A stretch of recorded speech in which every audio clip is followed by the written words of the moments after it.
తెలంగాణ ప్రభుత్వం రేవంత్ రెడ్డి గారి ముఖ్యమంత్రి ఆధ్వర్యంలో బలహీన వర్గాలకు గతంలో ఎన్నడూ జరగనటువంటి నష్టం జరుగుతుంది. ఇప్పటికే గత 75 సంవత్సరాల స్వతంత్రంలో 55 సంవత్సరాలు ఈ దేశాన్ని పరిపాలించినటువంటి, ఈ రాష్ట్రాన్ని పరిపాలించినటువంటి కాంగ్రెస్ పార్టీ తోటి ఈ పేద వర్గాలకు, బలహీన వర్గాలకు ఎంతో నష్టం జరిగింది. ఓట్ల కోసం వాళ్ళు వచ్చినారే తప్ప ఓట్ల తర్వాత ఎన్నడూ కూడా ఈ వర్గాలను కాంగ్రెస్ పార్టీ పట్టించుకోలే. మళ్ళా నిన్న రేవంత్ రెడ్డి గారు మరి ఆనాడు కామారెడ్డి డిక్లరేషన్లో భాగంగా 42% స్థానిక సంస్థల్లో బీసీలకు అవకాశం కల్పిస్తాడేమని మేము నమ్మినాం. కానీ మళ్ళా దొంగ నాటకాలు ఆడి మళ్ళా సీఎం గారు చట్టబద్ధత ఇచ్చేటువంటి పరిస్థితి లేక ఏదో కేంద్రానికి వదిలిపెడదాం అని తూతుంబాలుగా సర్వే చేయించినట్టు మన మాజీ మంత్రివర్యులు బీసీ సంక్షేమ జోగురామన్న గారు చెప్పారు అన్ని లెక్కలతో సహా. మరి ఈనాడు బీసీలకు కులగణన అసమగ్రంగా జరిగిందని చెప్పి వాళ్ళ బీసీ కమిషన్ చైర్మన్ చెప్పిండు నిన్న నిరంజన్ గారు. అంటే మళ్ళీ ఈ కులగణన జరగాలి అనేది దాని అర్థం ప్రత్యేకంగా. కాబట్టి దీనివల్ల జనాభా బీసీల దగ్గర 21 లక్షల మంది తగ్గింది. పూర్తిగా సర్వే చేయలే. పట్టణాల్లో కానీ పల్లెల్లో కానీ అన్ని ప్రాంతాల్లో అధికారులు కులగణన సక్రమంగా జరగలే. అలా 20 కాలాలు పెడితే ఏదో ఒక కాలంలో ఇదో భాగంగా జరిగిందే తప్ప ఇది చాలామందికి తెలియదు. బీసీలో సబ్ క్యాస్టా ఏందనేది కూడా క్లియర్గా తెలియకుండా వాళ్ళు తూతుంబాలుగా చేసినటువంటి పరిస్థితి. అందుకనే ఈ కులగణను మళ్ళా జరపాలనేదే మా యొక్క బీఆర్ఎస్ పార్టీ బీసీల యొక్క డిమాండ్. ముఖ్యంగా ఇంకొకటి అండి, స్వతంత్రం వచ్చిన తర్వాత ఆనాడు ఒక రాజకీయ చైతన్యం తీసుకొచ్చింది ఎన్టీ రామారావు. ఈనాడు ఏదైతే బీసీలకు రాజకీయ చైతన్యమే కాదు, రాజ్యాధికారంలో కూడా చట్టబద్ధత కలగాలి, ఆ వర్గాలకు చెందినటువంటి నాయకులను ఆ పదవిలోనే కూర్చోబెట్టాలి, అప్పుడే బలహీన వర్గాలకు న్యాయం జరుగుద్దని చెప్పి మహనీయుడు కేసీఆర్ గారు తెలంగాణ తొలి ముఖ్యమంత్రి అయిన తర్వాత ఈరోజు తొలి స్పీకర్ మసూదనాచారి ఒక గోల్డ్ స్మిత్ కుటుంబానికి చెందిన వ్యక్తిని స్పీకర్గా పెట్టిన ఘనత బీఆర్ఎస్ పార్టీది. తొలి శాసనమండలి చైర్మన్గా ఒక గౌడ కుటుంబానికి చెందిన స్వామి గౌడ్కు చైర్మన్గా ఇచ్చి గౌరవించిన ఘనత కేసీఆర్ది.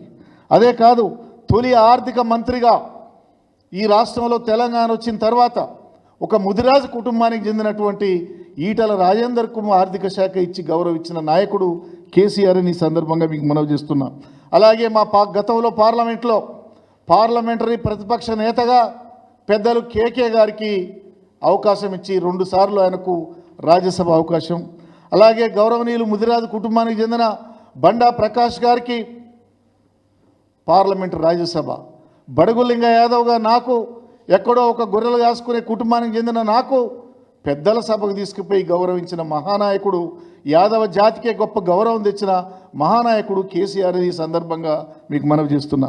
అదే కాదు, ఇవాళ శ్రీనివాస్ మీరు చూశారు, డి శ్రీనివాస్ గారికి కానీ, తర్వాత రవిచంద్రకు కానీ, మున్నూరు కాపు కులానికి చెందిన రవిచంద్రకు కానీ, బండ ప్రకాష్ కూడా చెప్పాను ముదిరాజు. అట్లనే ఈ రకంగా అన్ని వర్గాలకు కూడా రాజ్యసభలో స్థానమే కాదు, లోకసభలో కూడా ఎక్కువ స్థానాలు టికెట్లు ఇచ్చేటమే కాకుండా మొన్న జరిగినటువంటి పార్లమెంటు శాసనసభలో కూడా బలహీన వర్గాలకే, బీసీలకే పెద్దపీట వేసింది బీఆర్ఎస్ పార్టీ అని సందర్భంగా మీకు మనవి చేస్తూ ఉన్నాను. ఇదే కాదు, ఇప్పటికీ అనేక సార్లు మనం చూసినాం. ఈనాడు ఇంకా చూస్తే మనకు ఈ యొక్క బీసీలకు 42% రిజర్వేషన్లు ఇవ్వాలని చెప్పి ప్రభుత్వానికి సంపూర్ణ మద్దతు చేసి పంపింది బీఆర్ఎస్ పార్టీ కేసీఆర్.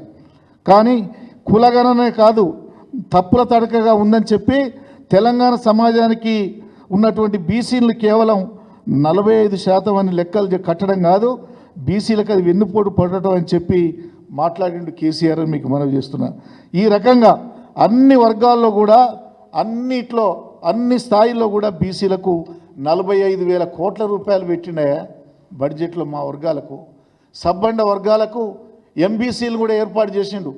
అన్ని కుల సంఘాలకు 40 కుల సంఘాలకు వందల కోట్లు వేల కోట్లు పెట్టి కుల సంఘాల భవనాలు ఆత్మగౌరవ భవనాలు కట్టించిండు.